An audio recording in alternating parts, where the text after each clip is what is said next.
So here we have the Volkswagen Polo SE on a 68 plate.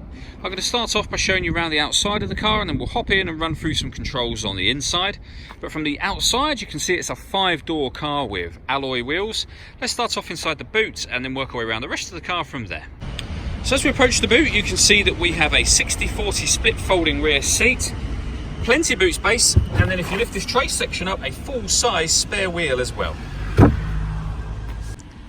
Okay, so we're just going to work our way back round to the front of the car, and then we'll hop in and run through the controls on the inside. But now that we've done a full circle of it, you can see it's in excellent condition the whole way round. Just briefly before we climb in, I think it's well worth seeing the interior from this exterior point of view. There's plenty to run through on the dashboard, so let's hop in and we'll do that now. Okay, now that we're inside the car, we're going to start with the dials. On the left-hand side, we have the rev counter, and on the right-hand side, the speedometer and fuel gauge. In the middle, you can see the total miles for this car, which are 2,512.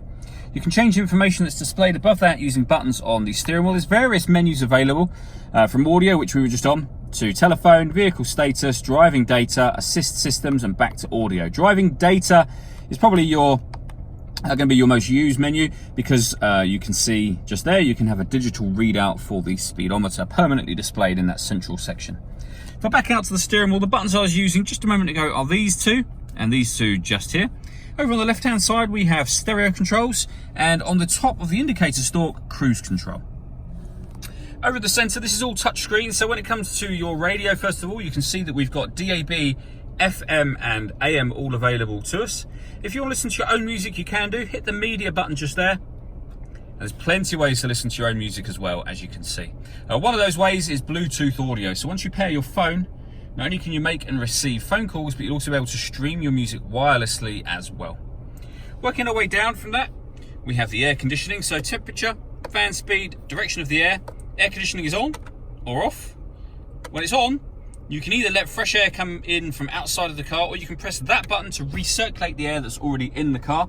That's a great way of heating it up or cooling it down quickly, depending on the temperature you set on this dial. Underneath that, we have two USB inputs, a 5-speed manual gearbox, and then this button here turns off the stop and start. This car is designed to cut out when it's stationary in traffic to save you fuel. You can turn that system off from that button. All that leaves me to say is thank you for taking the time to watch this video. If you'd like to come and see the car in person and have a test drive, please feel free to call any of our MJA sites. We'd love to hear from you soon.